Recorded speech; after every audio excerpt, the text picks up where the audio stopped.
So to summarize, the Raiders are going to be fun. I don't know if the Chargers are going to be good. Are the Broncos good? The Chiefs are going to be good somehow. And that's the division. Welcome to the Greenlight Podcast presented by BetMGM. If you haven't signed up for BetMGM yet, use bonus code Greenlight. You will get up to a $1,500 first bet offer on your first wager with BetMGM. Here's how it works. Download the BetMGM app and sign up using bonus code Greenlight. Deposit at least $10 and place your first wager on any game. If that bet loses, you will receive up to $1,500 in bonus bets. Just make sure you use bonus code Greenlight when you sign up.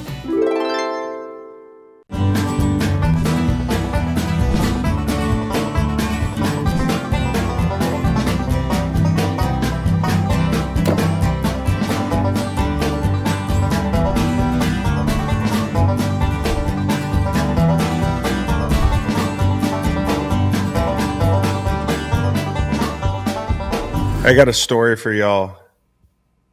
You want to hear it? Yes, please. Yep. You don't have a fucking choice. Lock the gates. It's time for the AFC West preview. But first, last night I was playing video games with my kids. And Waylon and Luke were going through, they were like, Lane Johnson, he's stronger than you, right? Going through different adult males that are stronger than their dad. And I'm like, yeah, he's stronger. Yeah, Myles Garrett for sure. Definitely stronger. And they were like, well, what about John Cena? And I go, yeah, John Cena's stronger. But respectfully, I don't think it's going to be that easy for John Cena. I was like, listen, I feel like I might be able to throw John Cena around a little bit.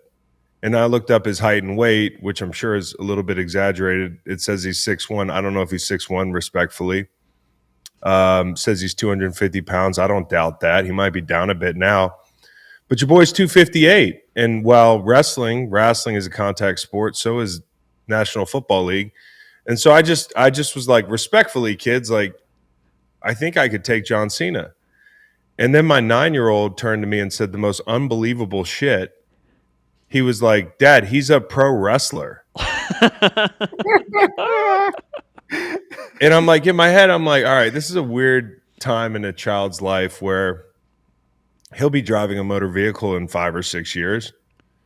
And, he's starting to tell me that certain girls are hot and things are changing. But yet he doesn't know wrestling is fake. And I had no idea when I entered into the conversation to make an example out of John Cena, respectfully, that wrestling was real to him. Nor did I know that he watched wrestling at all. I've never seen him watch wrestling in his life. So I started to explain that wrestling might not be real. I was like, it's very real in the sense that hey, these guys are getting beat to shit. They're great athletes. They work hard as hell. I would consider them professional athletes. But the outcomes of the matches are predetermined. And you could see the color leaving his face. It was worse than saying that. I bet you if I'd have said, hey, Santa's not real, man, that would have gone over better. He kept playing the game, but he totally changed. His countenance completely shifted. And he said, I don't know how I feel about any of this. There was a period of silence. He's like, I don't know how I feel about any of this. And I was like, I've never seen you watch wrestling. So I are we just planting a flag on some issue that you want to have a sensitive reaction to? He goes, this is messed up, Dad. He goes, what's next? The NFL? And I'm like, whoa, this is fucking insane. I'm like, what do I do? I think I've broken my kid's heart. And I said, you know what, guys? I waited a minute. And I go, that was messed up. I shouldn't have done that. Wrestling's absolutely real. I was like, that was a total joke. He goes, oh, my God. He goes, you really have me going there. He's like, he turns to Luke and he goes, did you hear him? He said wrestling's fake. He goes, that's not a funny one. Because I always joke with him. He's like, that's not a funny one. And I'm saying to myself, holy shit. How gullible do you have to be? And also now he's going to go to school and be like, you should have heard what my dad said. He tried to tell me wrestling's fake. He tried to tell me those matches are predetermined. Get a load of this guy. So I guess my question is, like, at what age are you allowed to tell your kids that wrestling's fake? Or are you allowed to tell them you just let them figure it out on them? I think it's a figure out on your own. I think you can never admit that wrestling is not a real battle between two gladiators. Hand up, man. Like, I really felt bad. Like, I really did. I was like, I didn't mean to, like, I'm not anti-wrestling and not anti-wrestling. I treat my son like an adult. Like, if he asks me a question, I kind of tell him the truth most of the time, unless he's like, hey, what's that smell on the back porch? That's for when he turns 12. But like, the wrestling thing, it was a real blind spot for your boy because he doesn't even fucking watch it. Like, I was like, right. And he was crestfallen, dude, because wrestling wasn't real. Well, he just knows John Cena and The Rock as actors, in some movie, and he's like, oh, he was a wrestler. That means he was awesome, and that gives him credibility to be an actor. That's incredible. That's so cool. He loves John Cena. Was what I found out last night. He loves John Cena, and I had no idea. So now I'm going to take him to a wrestling match, and he's going to be like. And here's the worst part. After I told him it was real, he was like, "No way you could beat up John Cena." I was like, "Fuck." Now I got to wear this one, Which I'm not really sure. I'm not really sure how that would go, but there's people I fear. John Cena's not one of them, respectfully. You know what I'm saying? Like, I've just been around some huge individuals in my life. I'm not saying John Cena's not a badass, okay? And if my son's listening, this is all part of the bit. Wrestling's absolutely real. John Cena did do a 602-pound deadlift for his 40th birthday. No, he's strong, no doubt about it. Like, that wasn't part. Hey, listen, when my son asked me, is John Cena stronger than you? I was like, he's absolutely stronger than me, but not everything's about brute strength. Right. You know what I'm saying? True. How then hands is the question. How are those hands, man? He used to work with these hands every day. Right. You know what I'm saying? So, anyways. Next time Waylon walks into a room, you have to play the John Cena music. Just he walks in. Well, I used to walk for a solid year and a half. I used to walk down to the kitchen every morning and cue the built-in speaker up to the New York Mets reliever pitcher music. Yep. I forget the name of that. I think you have 3 TikToks on your TikTok account, and that's the best. That's one of them. Yeah, that's one of them. I didn't check on that TikTok account. All right. Anyways, guys. We got a lot to talk about today. Before getting to the AFC West, I thought Dan Graziano had like a "Don't be surprised if" one headline for every team that I thought was interesting this morning on ESPN.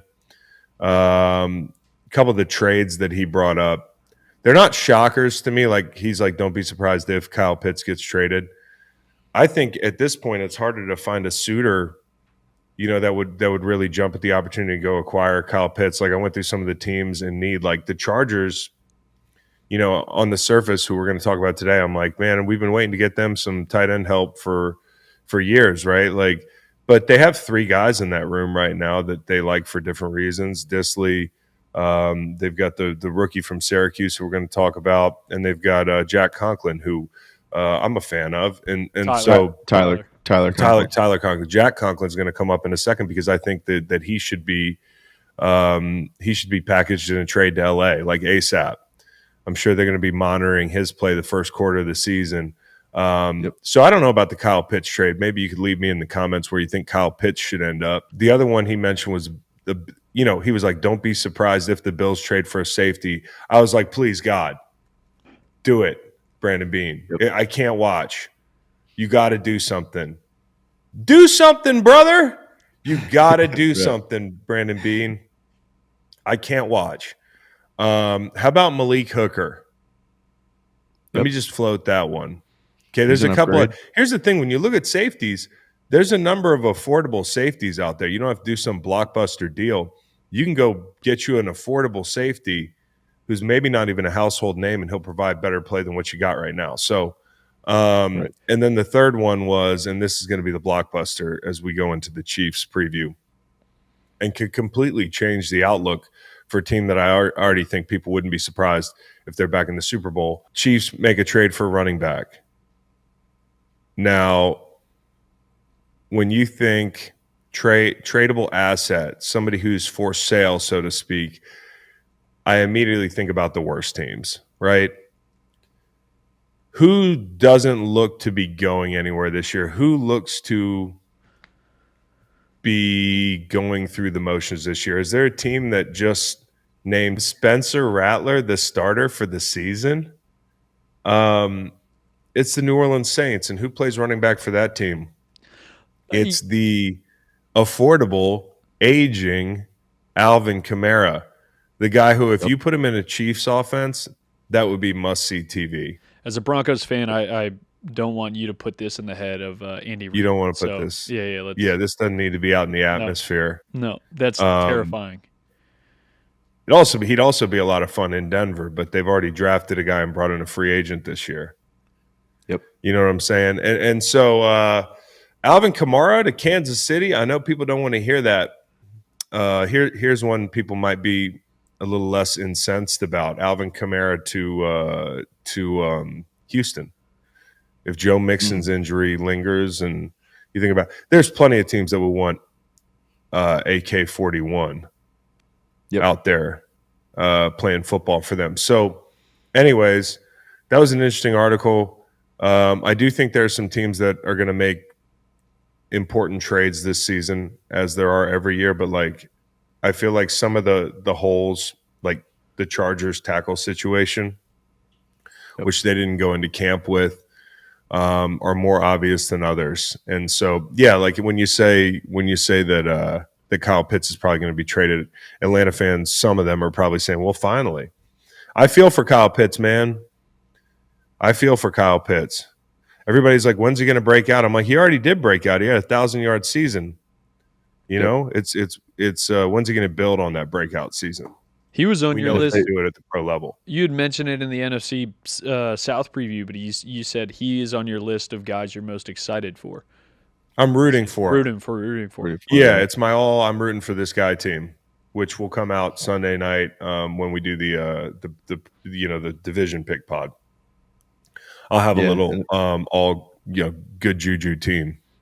And if they were to move him, you talked about the Chargers wanting to add a tackle. The Falcons would be on the other end of the line. Any team looking to move a tackle as well with McGarry down. So no question. That would make a ton of sense for them to look for a tackle in exchange. And you mentioned the Bills needing a safety. Can I interest you in one Justin Simmons, 31 years old, still out there playing good ball? Denver Broncos forever. You can interest me in Justin Simmons. I'm just a big Malik Hooker fan too, and a little bit younger. I don't know. I don't know. Maybe Simmons is the answer. And Simmons is out there. Yeah. Yeah. And so you don't need to send anything for Justin Simmons, but I think ideally, like, you really put the Band-Aid on. All right. So anyways, we're going to get into the AFC West. You know what? I'm tired of doing these fucking things. I'm tired of telling you all this shit about your favorite teams. Read an Athlon sports magazine, motherfuckers. We'll just start a blog. One more after this. You should become a blogger and just like once you have all your notes, just post it. Just post my notes. That's gonna be a lot easier than my wife the other day was like, "Are you doing one of your previews? Or you got to do another one of your previews?" I'm like, "Yeah, it's like doing a paper and then a book report in front of the class for like an hour and a half, and it's a class full of people that already know the answers, Yep. Or disagree with all. And then you got to do it 32 times. The answers are going to change over the next 6 months. Dude, there was a comment in the last preview that was like, and yeah, we still read comments. I read comments because I care about the product, and I want, especially when we get these fan bases that I don't often, reach out to. Like I want to hear what Jaguars fans are thinking about. Did you like it? Like, do you think we were right on? Like, so and so forth. Last week there were so many positive comments, and there was one guy that was like, I really like your breakdown, but I can't help but notice that you're on drugs. Is it cocaine? Is it like, what is the habit? Maybe you could find that when it's in the AFC South preview. The guy was like, I can definitely tell. Like, I know a cocaine habit when I see one. I'm like, dude, I have a cold. He's like, your mouth's dry, your eyes are. I'm like, what the fuck are y'all talking about, dude? Like, I'm in my office. Yeah. I'm not Evidently smoking pot you till after don't. sundown. Huh? I was like, he's saying he knows a cocaine habit when he sees one. It's like, evidently you don't. Evidently you don't, bro.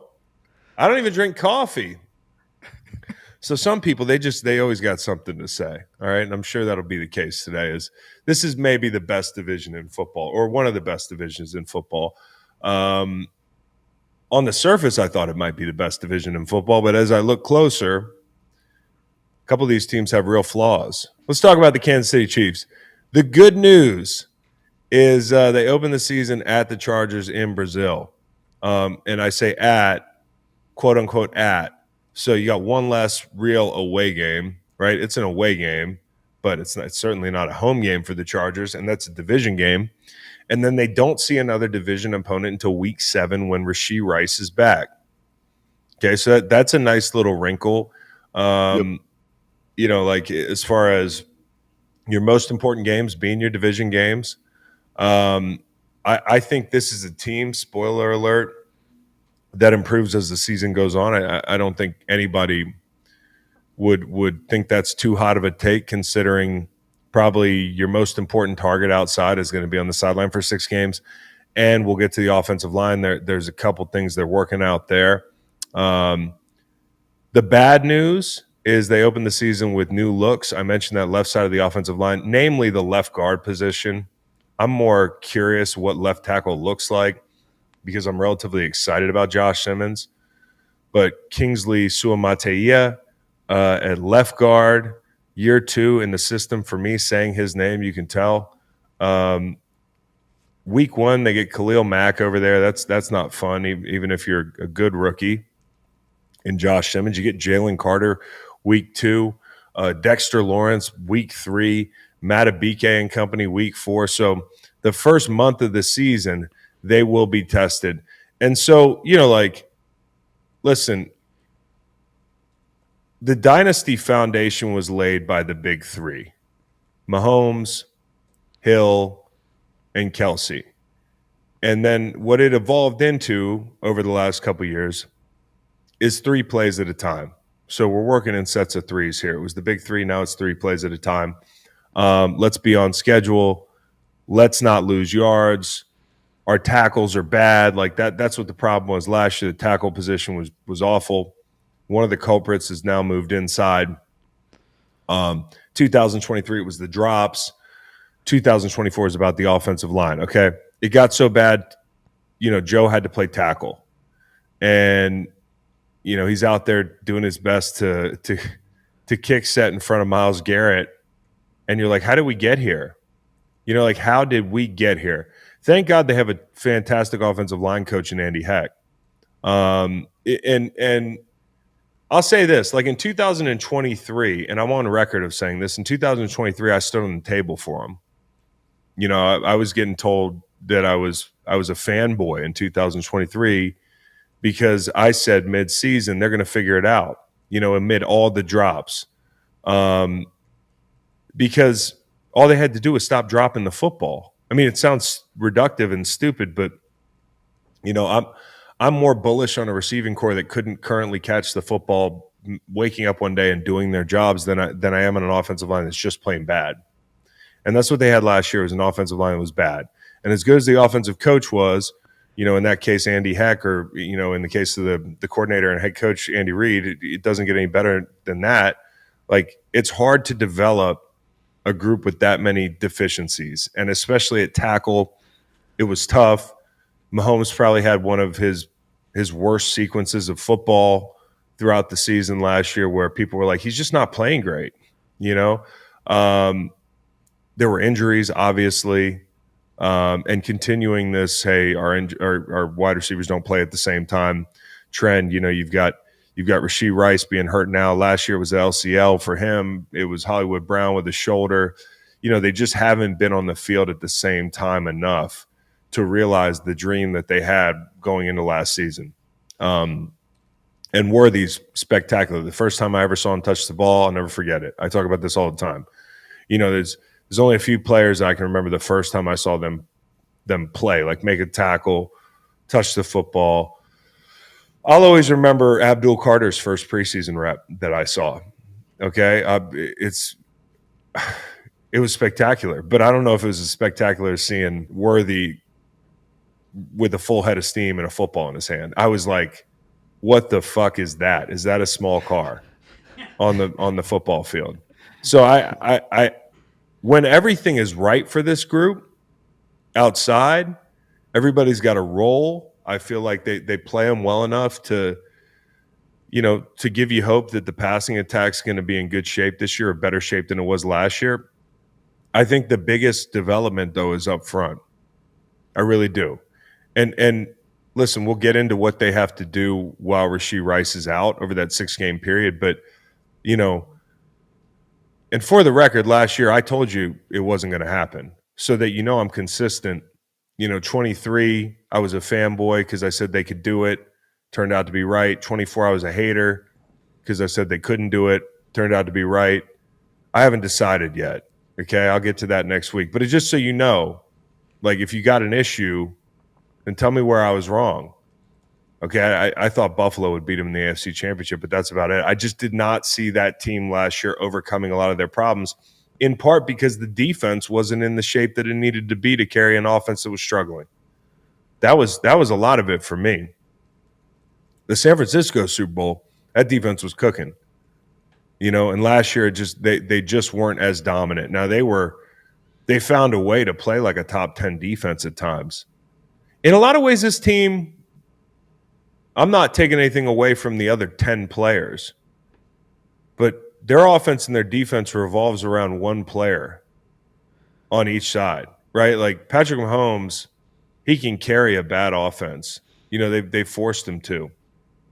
And Chris Jones, we'll get to that on defense. I'm not sure there's a more indispensable defensive lineman in the NFL than Chris Jones relative to the aspirations of the team and everything. So we'll get there in a second. But the whole thing for me is this: it's up front. Mahomes has gone through a couple phases with his offensive line. Like there was the first installment with, LDT and Mitchell Schwartz and those guys, and he had the same center for a few years. And, then it was a big exodus, and they had to retool, and they really poured into the interior of the offensive line. The middle of that pocket, the run game inside, Creed Humphrey, Trey Smith, and Joe Tooney, I think they were together for 4 years. That's a big deal when you have that kind of continuity, 3 guys inside playing next to each other. You think about like the bond you make over your college career with your teammates back in the day when guys weren't transferring every year. It was like, man, we're basically brothers. And that's kind of the way I felt about that group up front. Inside, now the tackle position has been a bit of a struggle. You've had pre-snap penalties at right tackle out the wazoo, shaky play, left tackle can't figure it out. Had to bring in DJ Humphries last year. He didn't pan out, couldn't stay healthy. So they've thrown the kitchen sink at this thing, and obviously the draft pick last year, who's now playing at guard, was a problem at tackle. So, I think the number one thing they came into this offseason saying is we got to find a tackle. I think we can develop a guard. We can turn a failed experiment at left tackle into a left guard. Now, from what I see so far in the preseason, the lows are going to be low, at least early on. If he doesn't change, and that's Kingsley Suamataia, if he doesn't change, it's going to be a long year there, and it's going to invite a lot of pressure, and he's going to be circled in game plans, and they're going to say, hey, we can beat this left guard. If we dare to pressure Patrick Mahomes, this is going to be a place that we throw a lot of twists, stunts, pressures at this spot on the offensive line. Andy Heck, as I mentioned, good offensive line coach. I think they probably feel like internally, hey, we can develop this guy on the fly, right? Left tackle, Josh Simmons, they might have found them somebody here. I think he's got good feet, good athleticism. I don't want to get out over my skis. I'm not saying he's going to be this person, but association, turning him on, seeing his build, seeing he's kind of slender. He's got that V. He's got an athlete's waist and a torso that V's a little bit. Who do you think I'm going to say? I'm going to say Tyron Smith. I'm not saying he's on that level, but watching him from a body type standpoint and an overall athleticism, like I think he's going to be good in the pass game for them. Now I want to see his anchor. That's what I want to really see tested. So if we can check that box and say like this guy's got an anchor against the most powerful rushers in the NFL, again we'll find out week 1. You want to know Khalil Mack's going to come over there early, and he's going to be like, "Hey, how do you like this? How does this Speed feel? to power. Does this feel like college?" But if he's got an anchor, any kind of an anchor, I think he's going to be a good player for them. And they probably feel like, "Damn, we dodged that bullet. Now we've got the left tackle, right? We just have to develop the guard position. If they can do that, hey, you got a shot here this year to have a pretty good unit."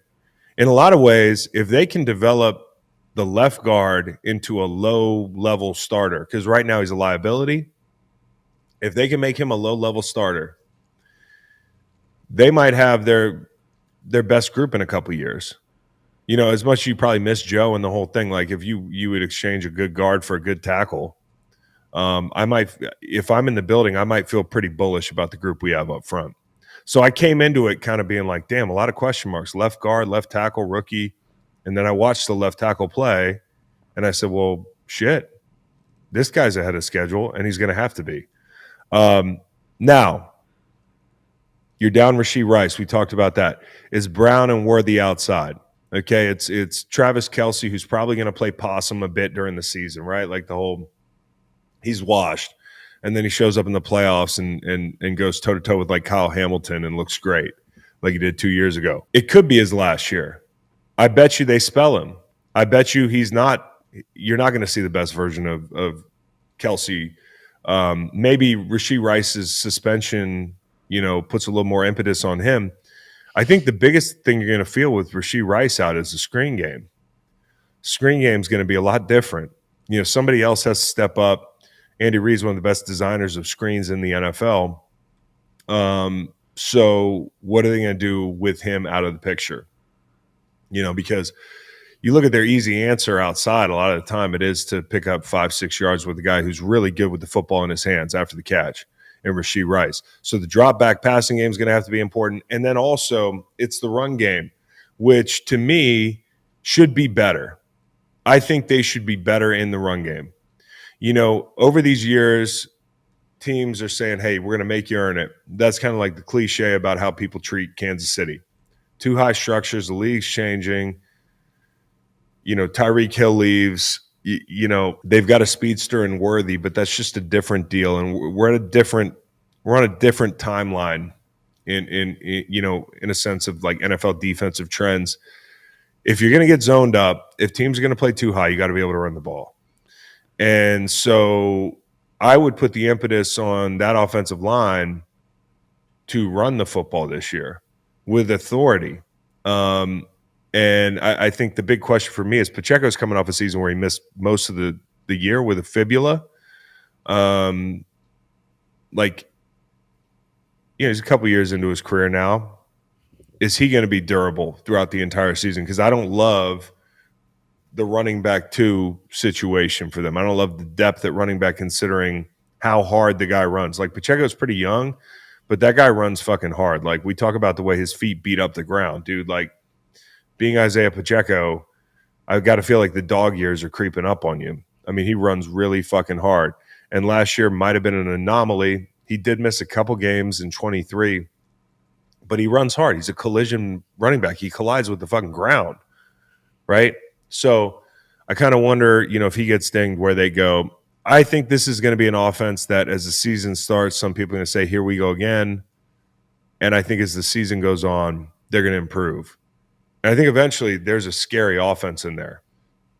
With Rice healthy, with the left guard improving, with Kelce at full strength, like, you tell me that this team is still a motherfucker to play. And I think there's a version of this offense that's the best version in 3 years if everybody's healthy and it all lines up. But everything has to happen right for them. So early in the season, there might be some growing pains.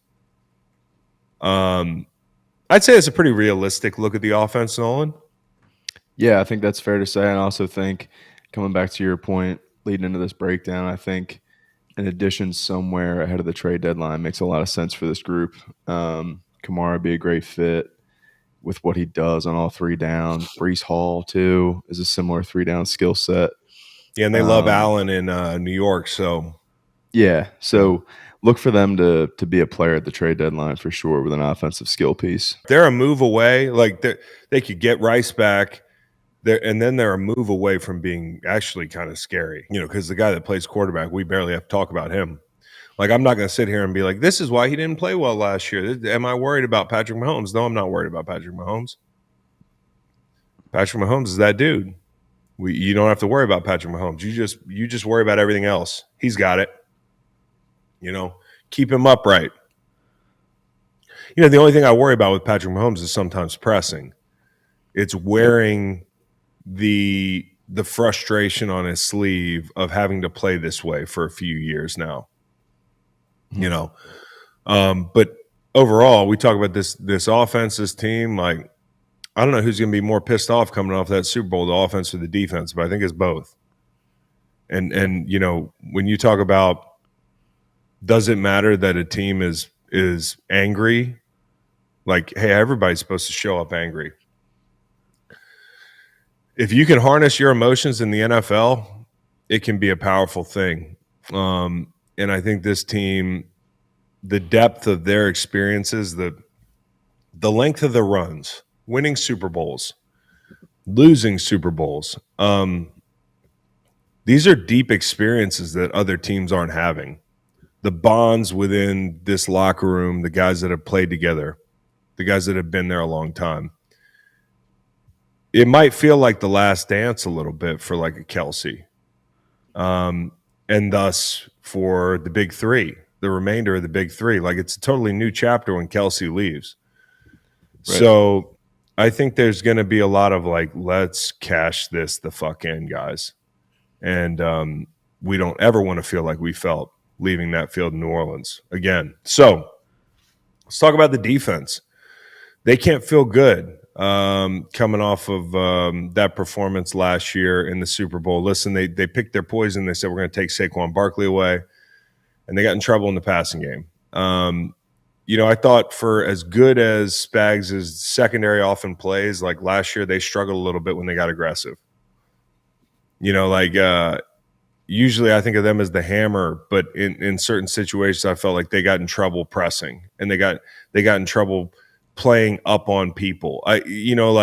We'll talk about this defense in the second level, but I want to talk about the front first. Like, I don't know what the plan was. I just might be totally ignorant. And maybe the trade for Derek Nottie was a foregone conclusion. They had it worked out like ahead of time. But it was absolutely essential, considering the defensive tackles not named Chris Jones were Jerry Tillery and Omar Norman Lott, who is not ready. I'll just say I loved his tape at Tennessee. Like, he's a fucking bully. He plays his ass off. He's got a high motor. He has to start playing with his hands. He has to start working to get separation. That's got to be something that I know Spags is on him about. But, like, I'm not saying he won't be ready. But Chris Jones is all world, and then there's a big drop off on this defensive line. I'll just say that. Like, the guy they lost last year that really hurts is Wharton, who's in Carolina, I believe, Tershawn Wharton, who's a really good player. Okay, they lost him. I mentioned Tillery. I mentioned the rookie from Tennessee. It's not ready. This absolutely had to happen. Naughtie's back in Kansas City, but they can't afford any injuries. That's the thing. You look at this interior defensive line; they cannot afford any injuries. God forbid Chris Jones stubs his toe. Like, I will say this: remember when Chris Jones was watching the Lions game with his agent? That was a wild turn of events, wasn't it? And it proved its way out on the field where you were like, okay, we absolutely need him. He is this front. He is this defense. I think Spags is fantastic, but he is this defense. And Brett Coleman on the Bootleg podcast caught some of what he was talking about with the Chiefs. I think Brett's fantastic. I think they do a great job over there. Awesome. I think Brett's one of my favorite guys. So shout out to Brett. But I don't want to butcher this stat. This is a stat that I picked up from Brett. So when you count the Kansas City edge rushers, like lined up in a 5 or wider, so outside the tackle, including Chris Jones, they're 17th among all edge rushers. Kansas City edges as a group are 17th in win rate with Chris Jones snaps at end included. If Chris Jones is out of it, take him out of the scenario, they have the 5th lowest pass rush win rate outside. So, like, yeah, there's some stuff that makes you say, wow. And you certainly see it on film. Like, they don't have anybody outside that I would consider a Batman. I think Karlaftis is a solid player, man. And God, that's like hitting the lottery right there. Right, like, just get to zap down into the NFL world. Like, hey, I'm going to be Chris Jones's best buddy. Like, I'm going to line up next to Chris Jones. That's a pretty good. That's like when I showed up at 33 years old or whatever, 32 years old in Philly, and was like, "Hi, I'm Chris Long. I'm Fletcher Cox. Nice to meet you. Oh, I'm going to be rushing next to you. Oh, that's pretty cool. So I'm not saying that. I think Omenahu's a nice player, man. I think Dana does a fantastic job of being a Swiss Army knife. I've sung his praises on this podcast before. And I don't want to leave anybody out, but I really don't think I am. And that's the thing is, like, they don't have a lot of depth, especially inside and outside. Like, to get the edge production, they have to move Chris Jones out there, or Karlaftis is going to eat up some of the production by way of rushing next to Chris Jones. And that's not to be reductive or, take away from what Karlaftis has earned. He's earned a lot, and so has Omenahu. But if those statistics are true, and unless I'm butchering them by way of Brett Coleman, like, that's pretty troubling. And I think it bears out when you watch it on tape. It's like, hey, they got to get some pass rush production, some wins outside from somebody not named Chris Jones. Hell, they got to get some wins inside from somebody not named Chris Jones. And it can't always be Spags dialing it up because the secondary is not maybe what it was a couple years ago. And so, hey, the linebacking core, we'll get to the secondary in a second and go through it, but the linebacking core, Bolton, Tranquil, Chenal.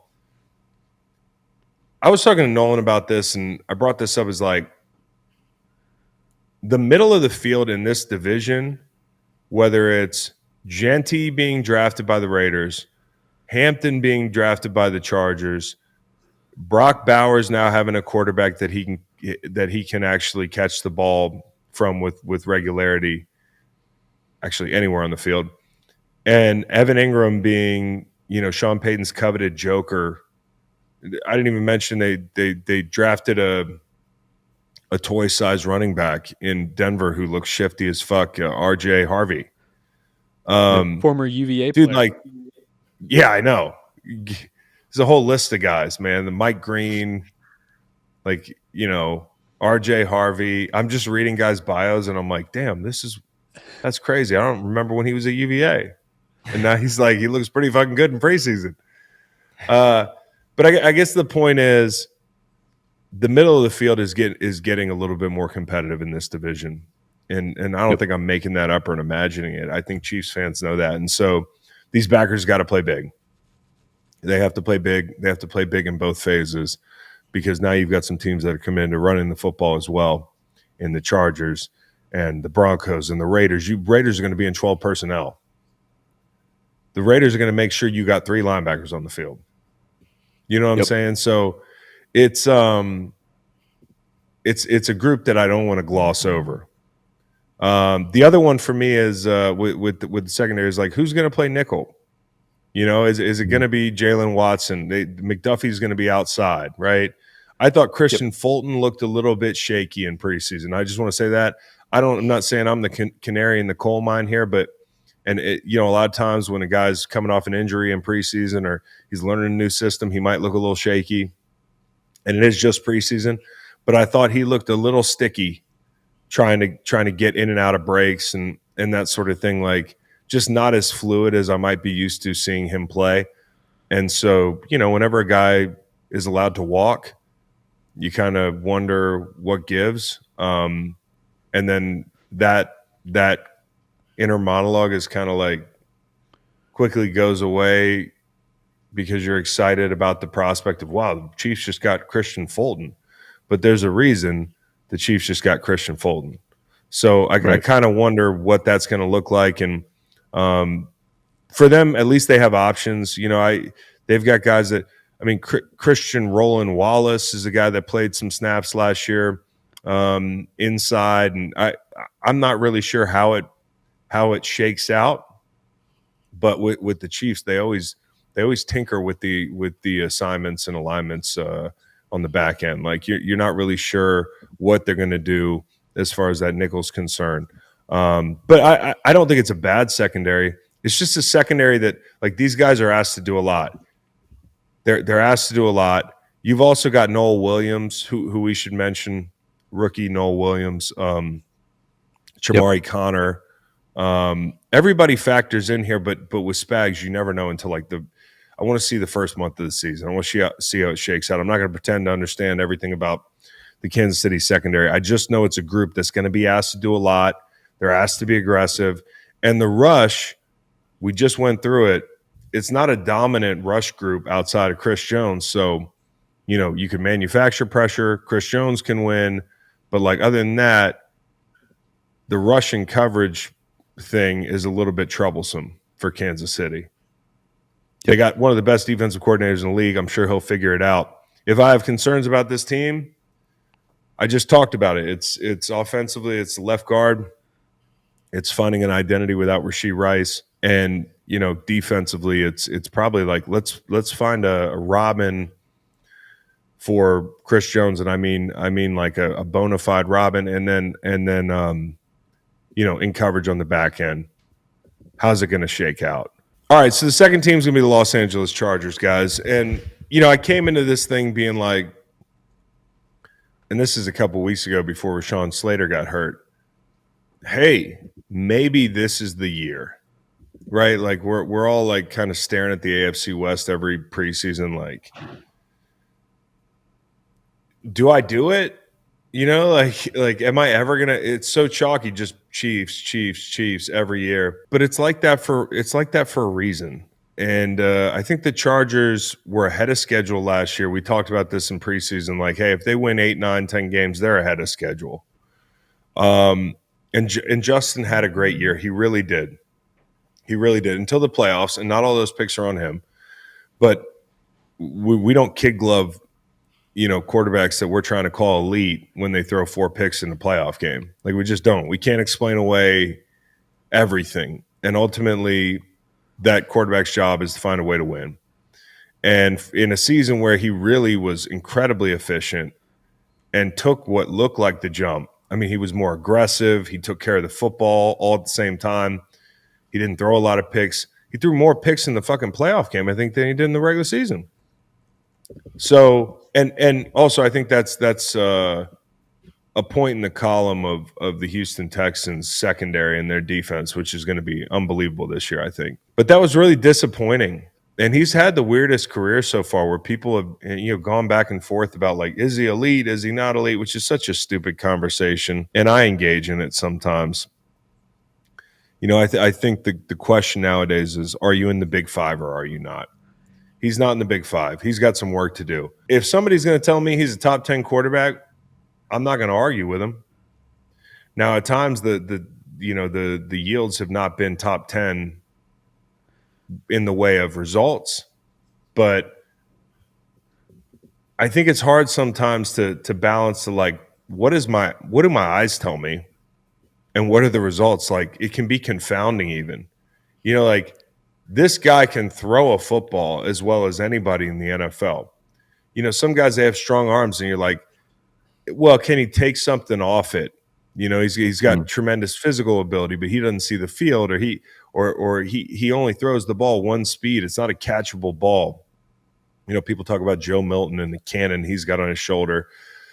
And, you know, can he take something off it? Like, I've seen Justin Herbert layer throws. I've seen him vary the velocity on his throws. I've seen him throw off platform. I've seen him shake off sacks, throw the deep ball, everything. A quick game, take care of the football.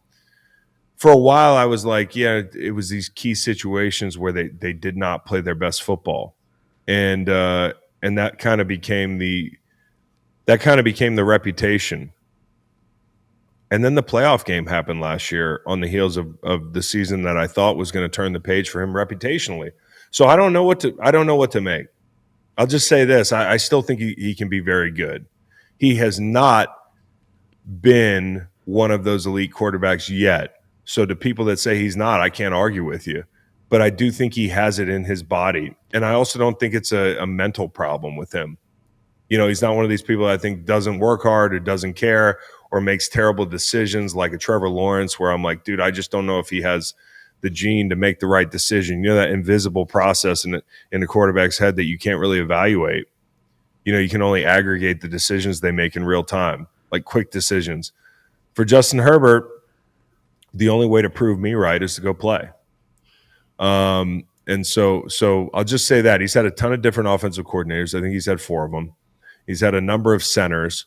You know, last year, help is on the way, but it's in the form of Greg Roman, who's like, Greg Roman wants to run the football. He doesn't give a fuck about the quarterback, right? But it actually improved his play. And so that here we are, and we're coming into this offseason where I'm thinking like, hey, maybe they take the step this year, because they bring in Joe Alt last year, and now you've got a bookending of tackles that's up there in the NFL. Like, I don't know how many groups have a better bookend of tackles. I would say honestly, like maybe 1 or 2. If those guys are healthy, yeah, I would put Philly above them. I wouldn't put the Lions above them. As good as Penei Sewell is, I wouldn't put him above them, because I think Slater is really good too. You know, I wouldn't put the Bucs above them, because who's playing right tackle opposite Wirfs? Right, it's usually like Gedeke or something like that. So healthy Vikings are up there, but healthy Vikings are up there. I would still, if Alt develops, put this group as like 2 or 3. Yep. So that's like that to me is the strongest thing about your offense. You know, everything. It allows you to bring in a Mekhi Becton. You know, Mekhi Becton coming off a year where he goes to Stoutland U, and he plays great. And, you know, people left him for dead in New York, but they make him a guard, and he plays great because he's playing next to Lane Johnson. And I also think, like, sometimes players need fresh starts. And, like, oh, go figure. You're going to think that a player's better when he's on the Eagles than he is when he's on the Jets. Like, it's a fucking team sport. Like, imagine that. Right? So it's just a big domino when Rashawn Slater goes down. It's a huge domino. I can't tell you how big a domino it is. It's like, it's to the point where it's changed my outlook on this team, admittedly. You know, not just losing your left tackle, but the right tackle has to move to left tackle. Now Becton's playing next to Pipkins. That's a totally different deal. And Pipkins is a totally different deal in and of himself, where, you know, you got these 2 big bruising backs, and one in Omarion Hampton, who's everybody's favorite to win Offensive Rookie of the Year. I've seen him carry the ball 5 times in preseason. Like, I've barely seen him. And, you know, you get Najee Harris, and, you know, you're just imagining this group that's going to be able to run the ball with authority. And Trey Pipkins is not as physical a player. So, like, what do you do? Like, pop quiz, hot shot, what do you do? That's an Anthony Hopper line, isn't it? Dennis Hopper, Anthony Hopkins, Dennis Hopper. See how I just mixed those 2 fucking names up? Dead or alive, Reed? Dennis Hopper. Dennis Hopper's dead. Anthony Hopkins still alive. Anthony Hopkins alive. That's how you remember it. But pop quiz, hot shot, what do you do? Because now you've got this whole offense is built around having these two great tackles, and the depth is poop. The tackle depth is poop. You lose one more tackle, it's like you're calling people you're getting people off the street. So I worry about that, man. I really do, and I feel for Justin Herbert because again, I told you how I feel about him. It's like, dude, I've been defending you. I want you to prove it, but you got to prove it, and it's going to be hard to prove it if the offensive line is shit. And we're going to be coming out of this season and saying, hey, well, Chargers just aren't there yet. They're just not there yet. I kind of look at this offense and say they're a year away from being really, really good. And a lot of it is because Rashawn Slater is going to be hurt. But also, like, you look outside, okay, and yes, Lab McConkey was great last year. But the other two guys you're depending on, and I don't know what you've seen from KLS, the rookie, or what the consensus is on how much he can help. But like, if he's not factored into your three receiver group, what you're counting on is a guy in QJ who's dropped the football for the better part of his 2-year career, and an aging veteran in Keenan Allen, and then Lab McConkey, who was great last year, but I don't look at that group, and especially without a tight end that's truly dynamic, and maybe Oronde Gadsden from Syracuse can become that guy. You bring in Conklin. I think he's cagey. I respect Tyler Conklin a lot. You've got Disley, who Harbaugh sings his praises on Disley, but like, who's the tight end? You mentioned Keandre Lambert-Smith, the one rookie receiver. They'll also have Trey Harris in that receiving room too, another rookie second rounder. So they'll be relying on rookie help for sure. Yeah, so guys got to grow up quick, and maybe they nail it. I mean, shit, they nailed the Lab McConkey thing last year, and if that's any indication, maybe they're going to be a lot better than we think outside. But there's just a lot of ifs, and on a team with a lot of ifs offensively, I always like the offensive line not to be one of them. And so it just kind of leaves me feeling a little bit like disjointed about this group. And listen, Harbaugh, and this is a macro thing. I remember I talked about this last year, how good Harbaugh had the Niners right off the bat. I played in that division. They were fucking physical. They were badass. They also had one of the best rosters in the NFL by year 2 in his tenure. Like, whether you knew it or not, and I think most of us knew it that had to play them, they were going to be really good, and they ended up in the damn Super Bowl the second year. I don't think this roster is anywhere near that roster. So, like, part of me is saying, hey, well, Harbaugh, the culture, the magic, and he's got a better quarterback than he had. No disrespect to Cap, because I think Cap was fantastic, and that was a time and a place. But I think Herbert has all the tools. One side of me is optimistic and says, hey, they'll figure this out. They'll pound the football. Maybe they make a trade for Jack Conklin. We brought up, Tyler Conklin, the new tight end, maybe his brother from another. Jack Conklin is somebody they monitor. Maybe they make a trade for a right tackle or a left tackle. But there's still ifs. And so I think this team is probably going to be as good as the defense is in some games. And I thought Jesse Minter did a great job last year. So good that I'm a little bit worried that he could do as good a job as he did last year. Like, when you looked at this group on paper and you look at them now on paper, they got some good players, man. And I respect the hell out of this defense, but they played kind of above their ability last year. They're going to play to keep things in front of them. They're going to play quarters. They're going to rally and tackle. I think the loss of Bosa is on paper like an oh shit thing, but I think Thule's ready. I really like his game. I think they'll miss Puna Ford even more. That to me is a big worry. Khalil Mack's Khalil Mack. Bud Dupree's a really nice third rusher to have. He's a veteran. He's a dog. I think they will miss Puna Ford inside. I don't know. Like, Hand has never started. He's never been a starter. Caldwell's a rookie. I'm not sure.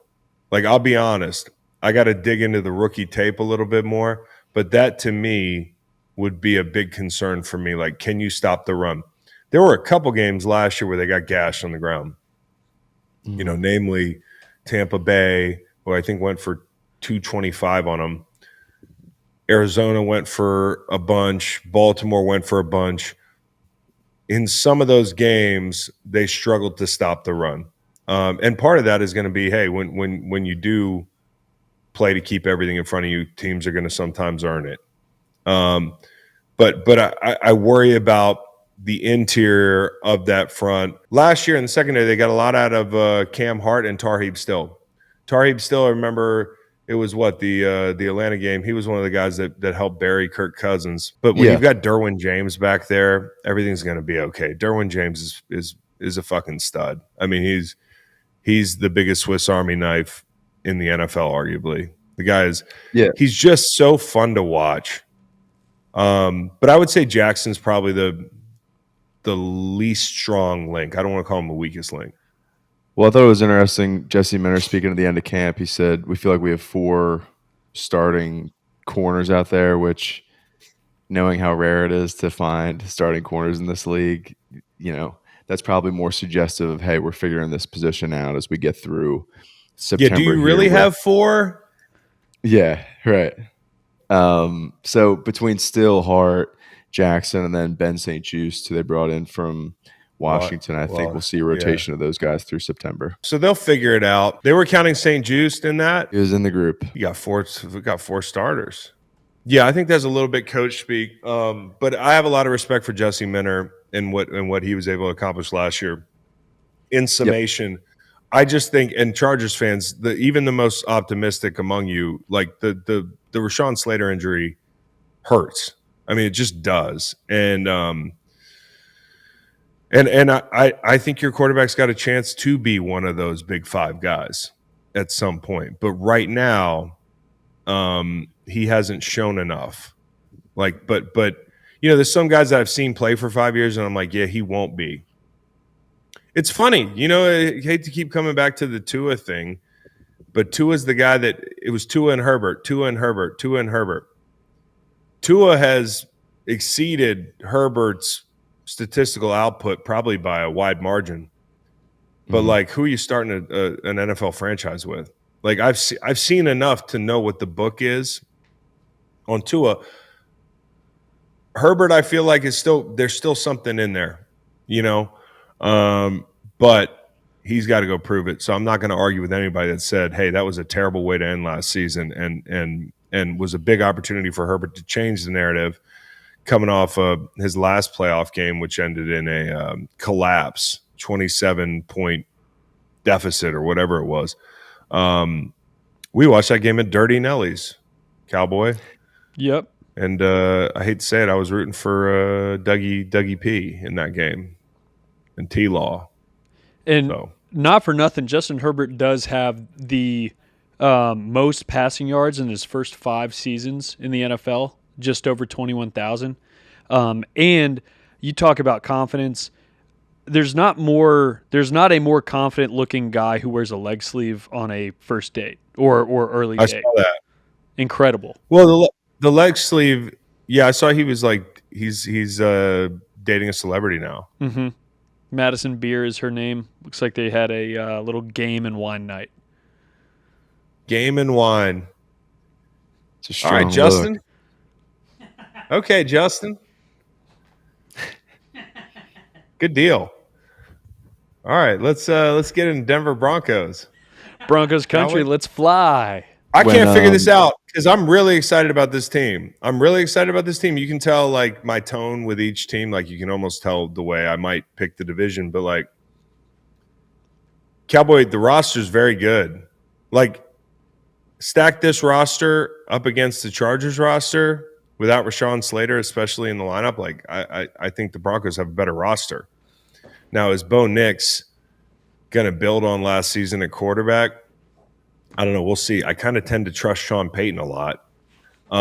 Here's the thing about them last year. If it wasn't for this they didn't beat anybody last year, because they didn't. They didn't beat a lot of playoff teams or good teams last year. I don't know what the numbers were on that.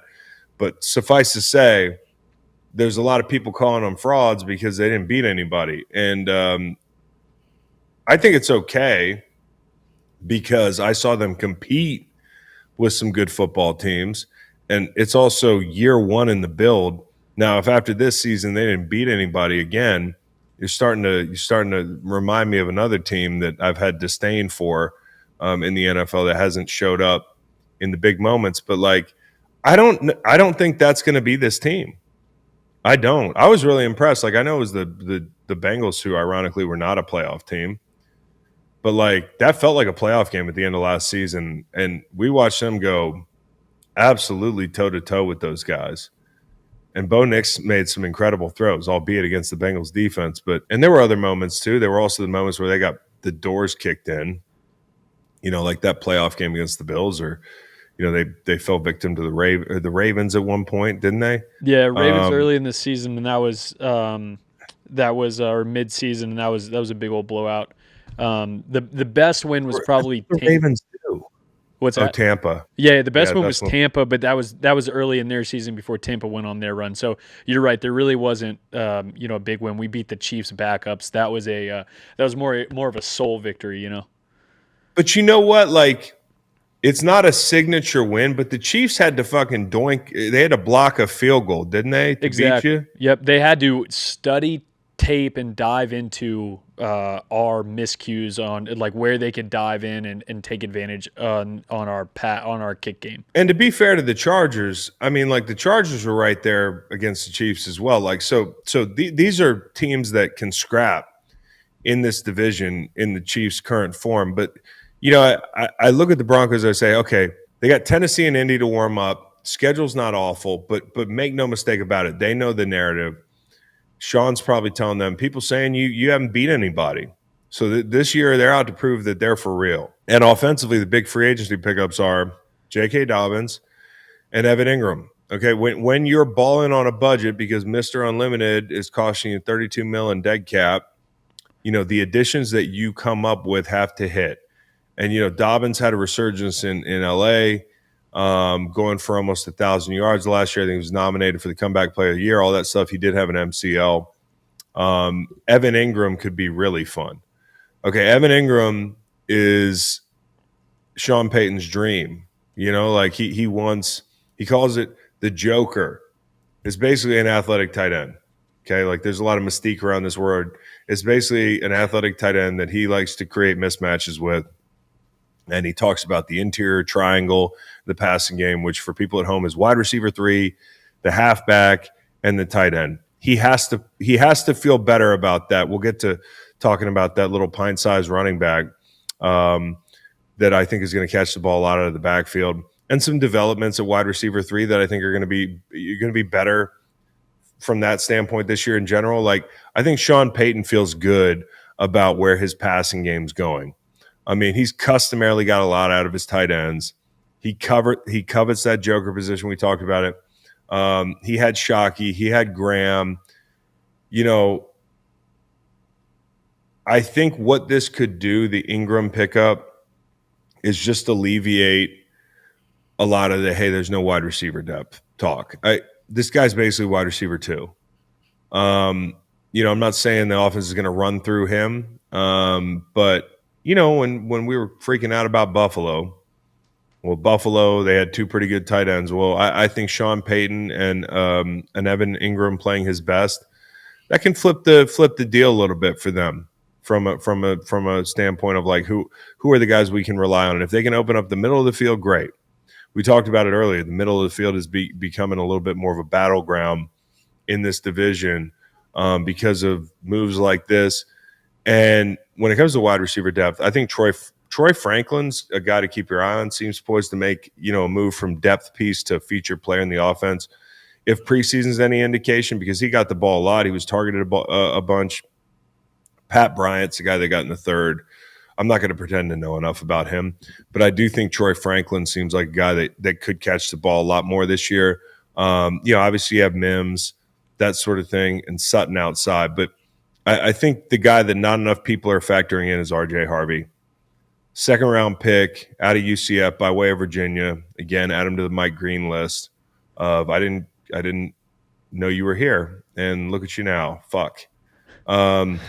Here is your running back and receiver. Here's Sean Payton's version of a guy who can catch the ball to the backfield. Hey, guys, they call this guy the dryer sheet because he can bounce anything.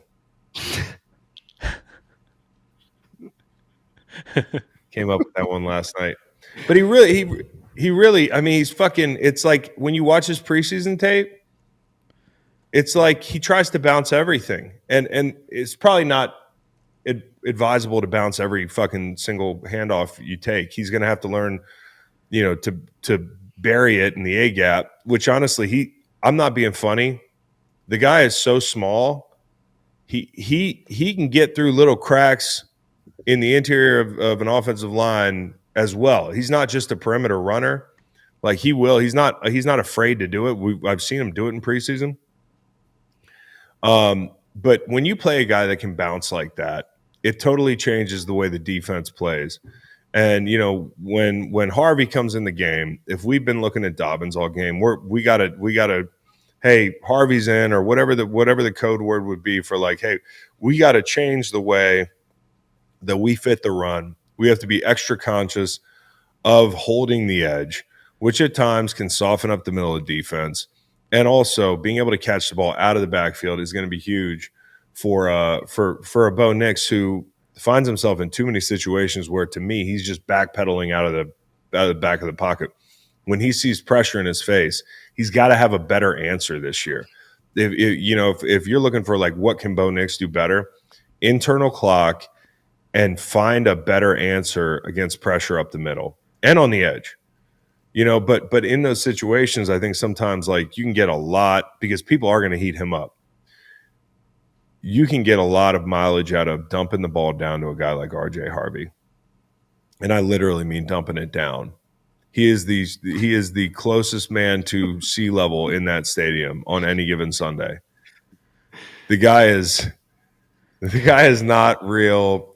He's diminutive. 5'8", 200 pounds. But boy, can he play. I think he can play. And I'm hoping he can play. He was recruited to UVA as a quarterback. So, hey, just calling it now, a couple pass plays from your boy. And remember last year in that Ravens game, Bo Nix receiving touchdown. Might happen again, this time from RJ Harvey. You heard it here first from Cowboy Reed. God's team. And like you talk about, a guy of that size, 5'8", 200 pounds, running behind the offensive line that the Broncos have, one of the, top 5 in the league, those big dudes up front. Woo! Shots verticals on the ground. Yep. And obviously, we could talk about the offensive line. I think the offensive line's really solid. I mean, just very good, like sneaky top 5, top 10 unit where, I don't think a lot of people realize another thing they had to deal with last year was Bo Nix's internal clock. Some offenses are, they'll have like a low pressure rate and it'll be, you look at the quarterback's time to throw and you're like, well, this guy just gets the fucking ball out. Like Bo Nix is back there baking a cake sometimes. He's an artiste, he's back there cooking the cinnamon rolls. Those guys are up there. They're fucking, they gotta play patty cake for a little bit. So I think Miners and Bowles is really underrated. That whole group's pretty good. Pretty good. So I'm excited about this offense. Again, they have some ifs. Not to be unfair to the Chargers, the Broncos have ifs, but the offensive line's in probably a better place. You know what I'm saying? And so and in general, I trust the fuck out of Sean Payton. I do. Remember when everybody was like mad on account of Russell Wilson? They're like, what a bad guy. Oh, he's the worst. Sit back and enjoy the show, okay? He just turned Bo Nix into like a fucking wagon last year, dude. It was crazy. It was crazy. Wagon. I had people texting me being like, there's no way he's good, like for 6 weeks. And I'm like, I don't know. And so year 2, do you see that regression from the quarterback? I think that's the biggest worry, right? I think the run game is going to be in a better spot. I think the receivers outside will be better. It'll be year 2 in the system. They're not going to get worse. And you had Evan Ingram. I think it could be fun. Now, the defense. If they're gonna win multiple playoff games, the defense has to play big, right? Like I talk about the offense being fun. The defense is good. The defense is really good, and it's built from the top down, and it just got better. Hufanga rounds out a really nice safety group. They got basically a top 10 safety opposite him, and then Jaquan McMillan is your nickel right now, which I watched the preseason tape, and I'll just say this: McMillan's a good player. He was one of the best nickel ranked DBs last year. I watched all his targets last year. I did think towards the end of the season there was some tape on him that people started to notice that, hey, there are things we can get here. And I'm not saying he was a fish at all. He's a good player. But like that's how good this secondary is, that like your standard's so high that you can kind of nitpick, and that's how important nickel is, to where you're like, let's go get a Jahdae Barron. When they drafted Jahdae Barron, everybody was like, oh, so they don't want people to be able to pass at all. Like, I get it. And Jesse Minter said they have 4 starting DBs on their roster, really which maybe the Broncos got freaking 5. Chris Abrams-Drain, he's the 5th guy in that DB room. Beast as well. Find me another 5th fucking corner in the NFL as good as him. Like, find me a 4th corner as good as him. Like, so, this is what Minter said, Reed. This is exactly right. This is what they have for real in Denver. And so, I think, and this is with respect to McMillan, who I think is a really good player, Barron looks better. It's just one of those situations where it's like, Jahdae Barron, he puts his foot in the ground and he fucking changes direction right now. And when he brings his hat to the party, I mean, he's knocking somebody's shit off, dude. Like he really is a physical player. He's got great vision. And so if you're wondering why he's not starting yet, I don't have the answer, but Sean Payton did have this quote where he's like, hey, remember when Malcolm Jenkins was a rookie? He was a corner. The vision was nickel for him in year 1 with safety flex. I think, and he said this, the vision for Barron is nickel with corner flex. So he's going to play somewhere this year. I mean, fuck, he could be your nickel week 1. And in my eyes, maybe he should be, but I also think they have a lot of respect for McMillan because he is a good player. Like, oftentimes you see a team go up and get a guy like early in a draft, it's because the other guy's not playing well. They had a guy who's playing well in their best unit on the football team, and they were like, let's go get a nickel. That's how important, or a corner. That's how important that position is. That's how important the depth at that position is, and that's how important the nickel position is. Is like, if he ends up playing nickel, it will not be a wasted pick because you have depth with McMillan. I mean, shit, you've got enough guys that like you just start trading guys halfway through the season, and because you talk about a piggy bank, teams always have problems at corner. Like teams always have depth issues at corner. The only question is, like, some of the best teams even in the NFL have depth issues at corner. Like the Denver Broncos aren't going to send a corner in October over to the Bills, for instance. Right. Like, so it is. They got a surplus of bodies outside, and they're set because they got Moss and Surtain. I mean, who's the DPOY? Allen and Benito headline the front, but JFM, Cooper, Jones, they can all really play. And so, like, I got respect for the whole group. I would just say this: there should be 4 motherfuckers with double digits on this defensive line. I would give back money to play in front of a secondary like this. Yeah. Like, seriously. I don't know what I would have played for free. I played for free one year. Wasn't making that much money. Played for free. I would have played for free and made on a paycheck that was like 3x that to play in front of this secondary. I mean, I'd be taking these motherfuckers out to dinner. I'd be cooking for them like CJ Stroud. Yep. I'd be like, all right, it's quesadillas again, fellas. It's quesadilla night. Whatever y'all want. Like, I don't care. I'll cook the meal. I'd be back there in a chef's hat. Like, that's how good this secondary is and how great it is to be a rusher on this team. It's a really good front. It should be. And they should have even more guys with great production. I think Cooper should have 10 sacks this year. You know, it's that's how strongly I feel about playing in front of this group. Being in a chef's hat, that's probably exactly what Vance Joseph looks like in that meeting room in the installs, drawing up all these pressures to read, right? Yeah, all these matchups. He's cooking. He's cooking. I like that. Now, the thing to watch is linebacker. You know, I thought last year the backers got hurt in space a little bit, in coverage some. I did not think it was the strength of their unit. I don't think that's any secret to a Denver Broncos fan. Listen, Greenlaw is like the guy you bring in as the answer. He's only 28, but I think the injuries are mounting. And I'm not saying he's cooked or anything like that, but he did just have a quad. He should be ready for the opener. If something were to happen to him, I mean, I was watching preseason tape, and I was pretty concerned because Drew Sanders is on short IR. Stranad. Yep. It's just, why are we spelling our name like this?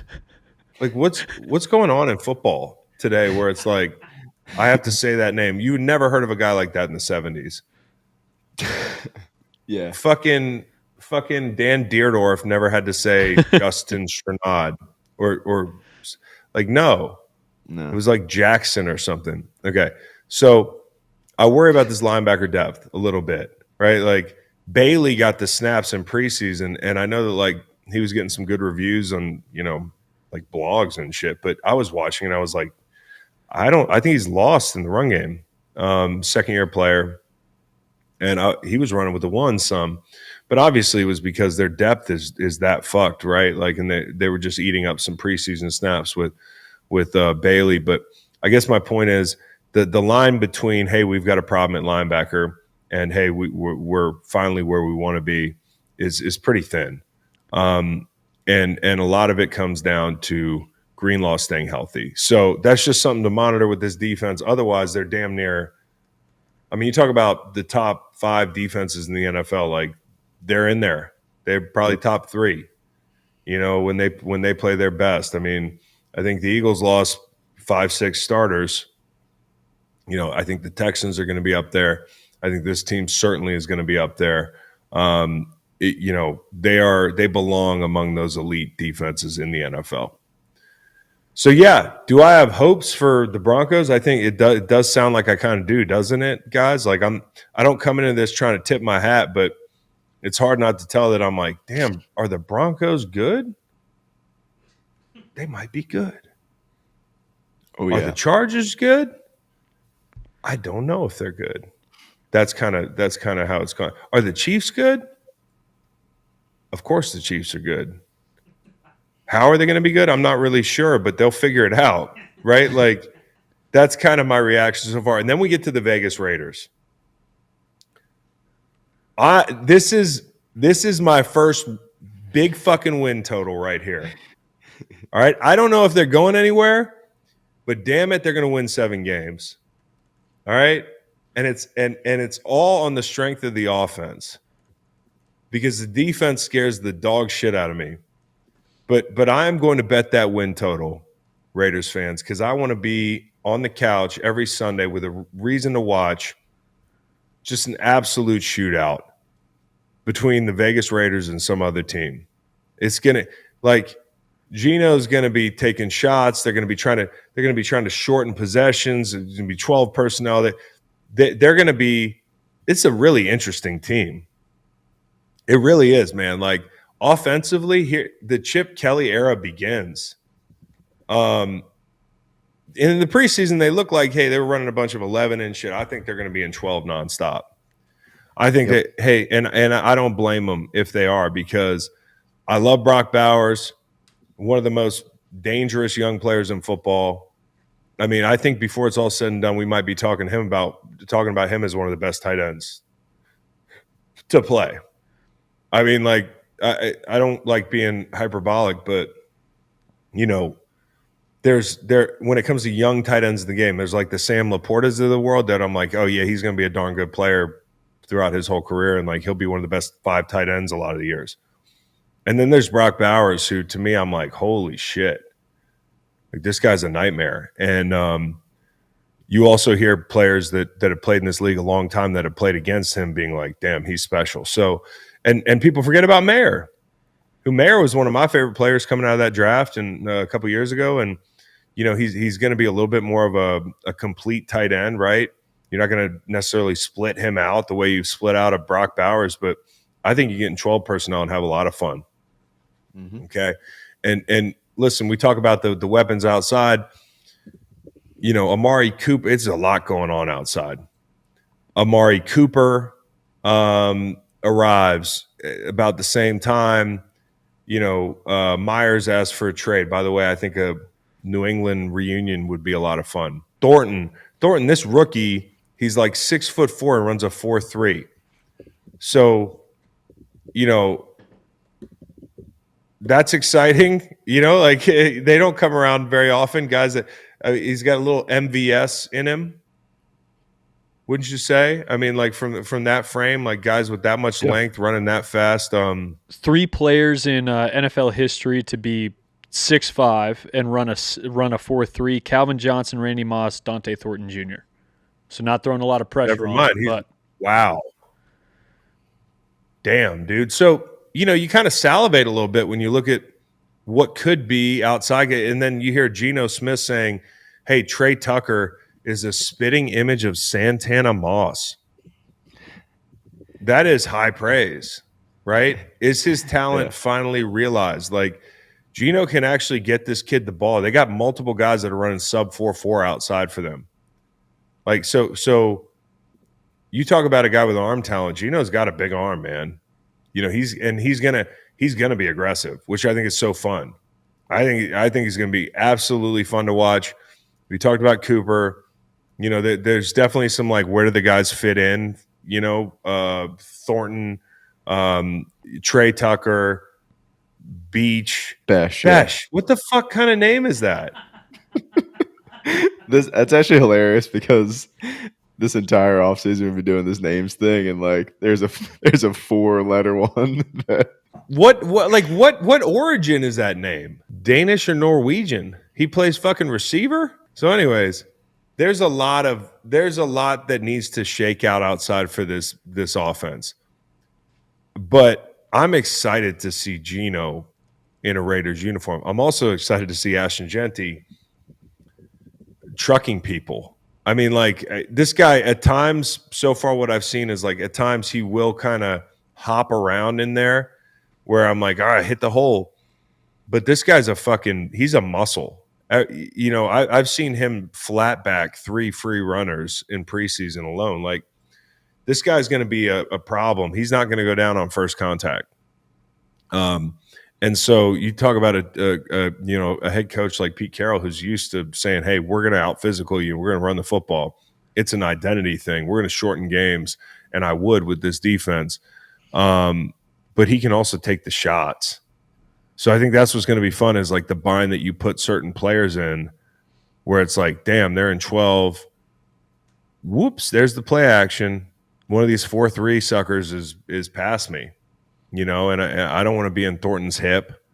I don't want to be in Trey Tucker's hip. Cooper still can run routes, and I'm sure he'll be a factor in his return, although he wasn't a huge factor in Buffalo like the way I think a lot of people figured. But Brock Bowers is the straw that stirs the drink here. And with a run game, I think it's going to be fun. And most importantly, for Geno, is the offensive line is better than the group he had in Seattle. Like, It just is. So I'm excited. He's got to cut down on the red zone turnovers. He's got to cut down on like the big, like, what the fuck were you doing throws. I just want to say this, though, and maybe this is the most important thing of this whole breakdown. And this is my edge. You want to talk about an edge?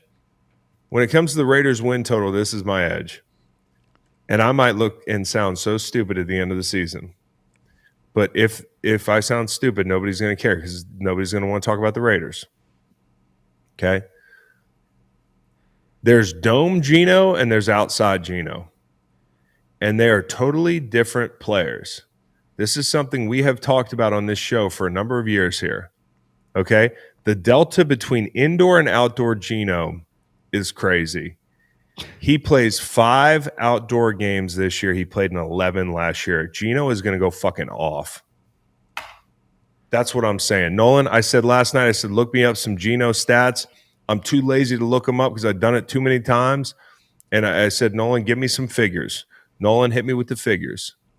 All right, so over the last 3 years, his 3 years as a starter in Seattle, indoor or like retractable roof stadiums, 13 games, a 5.6 to 1 TD to interception ratio, which is insane. 1.5 sacks per game, 66% completion, 103.6 rating. Outside, 36 games, 1.3 to 1 ratio. So TD to interception ratio. So closer to 1 to 1 than 2 to 1 there. 3 sacks per game compared to 1.5 per game inside. Same completion percentage, but the passer rating drops from 103.6 to 87 playing outside. It's like two different players. If you were to put that into perspective, like who the indoor Geno is from a statistical standpoint, like somebody else around the league, and then who the outdoor Geno is, they're totally different players. Indoor Geno is we talk about the big 5. Like indoor Geno is a big 5 for real. So you get indoor Geno and then you get outdoor Geno. I'm bullish on this offense at least. I mean, like, how much can they overcome defensively? Like, well, the Raiders been through this. Last year they had to overcome a lot. Like, they lost, I think I saw somewhere, an adjusted second most games to injury. So, you got Epps in week 3, Kuntz before the opener. Wilkins was a no-show, right? Crosby was battling through an injury. You couldn't replace Kuntz's production opposite Max. Like it took a bunch of guys to equal his production. The corners got absolutely decimated. And I don't see a way that they make a big jump defensively because of the secondary. I mean, the back seven's rough. They've lost players. They lost Morig in free agency. They lost Spillane. They lost Diablo. Tyree Wilson's a guy they need to make a jump, and that was a guy that I had wrong. I thought that he'd be a better pro. I get suckered into sometimes guys with traits that I didn't have. I'm like, yeah, that'd be fucking cool to be 6'7", but also in this defense, I just don't see how he's going to be really effective. Like, I'd love to see him make the jump. I'd be really excited for him. And I'd be excited for Max, especially because he's kind of doing it alone. Well, I don't want to forget Butler was doing yeoman's work in there. I love Butler, man. Like, he's going on, I think he's 10 years in the NFL, and he's got to deal with Christian Wilkins giving him a fucking kiss, man. He's a lunch pail guy, dude. I don't want to deal with this shit. I'm not making that kind of money. The fuck is this guy doing? So, I got respect for the guys up front, and I know it's going to be a tough year. And I got a lot of respect for Patrick Graham. I think if I have any hope about this unit, it's that, hey, Patrick Graham might keep the floor high. But the back seven's rough. And, if you've got some hope to sell me, please do it, because I'm getting ready to put in an unreasonable bet on the Las Vegas Raiders to win 7 games this season. And so I'm going to need the other half of that team, the half that doesn't get me so excited, to play well. I think it's one of those things where they're going to have to keep things in front of them, make people earn it. They're just going to have to make people earn it. And so in Patrick Graham, we trust, but they lost a lot of people due to injury last year. And I want to get back to the Wilson thing one time. I think there's a chance that there's a good NFL player in his body, but I just don't see the development even yet in preseason where I'm like, hey, I'd love to see him play with his hands more.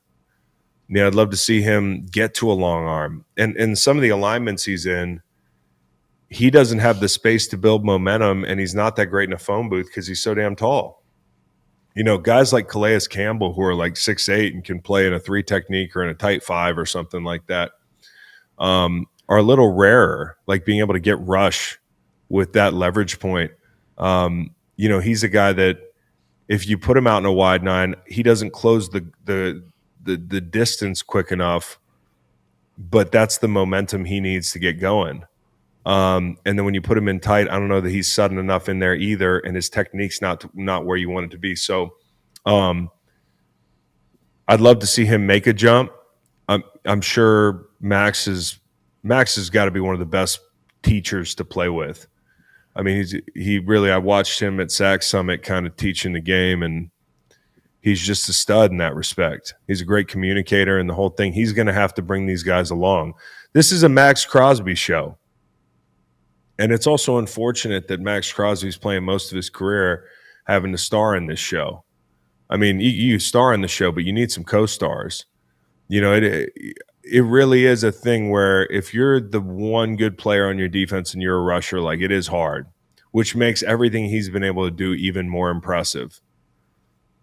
A lot of the times people are like, oh, Chris, you just like Max Crosby because of his paint job. That's not it. It's the paint job and the fact that his team is so shitty, and yet he finds a way every year to make things happen. It really is. And this year I think this team's a year away. I think they're just a year away, but they're going to be fun this year. This offense is going to be really fucking fun. And so I'm looking forward to it. And I'm so to summarize, the Raiders are going to be fun. Yep. I don't know if the Chargers are going to be good. Are the Broncos good? The Chiefs are going to be good somehow. And that's the division. Like, it's just I think you're going to see a lot of tight division ball games, including like, hey, the Raiders have given the fucking Chiefs fits even with their defense the way it was. Like, so they're going to be division games where you're going to look up and be like, man, this division's fun to watch in that 4 p.m. slot. But I think teams are at different stages in the build. Chiefs are just trying to continue to keep their standard. Chargers were a year ahead last year, and there's some holes that I worry about. Denver, they got to prove they're for real. And then the Raiders, I think they're a year away. So AFC best, AFC West, Cowboy. What'd I miss? Anything? Only thing, we put out a good number of interviews over the last few days. If you need some content after this, go back and check it out. We've got another preview coming Sunday. And then next week, our big predictions podcast, Super Bowl picks, division winners. We're going to have it all. Nice. And next Thursday, check us out. We're coming to you. We're going to be hanging out at the BetMGM Borgata in Atlantic City. We're going to be hanging out watching that first Thursday night football game featuring the Eagles, having a good little time. We're going to have a week 1 preview coming to you, and then some live reactions during the game. Ooh, yeah, I'm looking at that thing, that Borgata. That thing. Looking like a big gold Lego. Can't wait to be there. Atlantic City. Can't wait. That's my kind of city, Atlantic City, man. Vegas Great East. place to raise a family, too. Atlantic City. All right, locals. Catch y'all soon.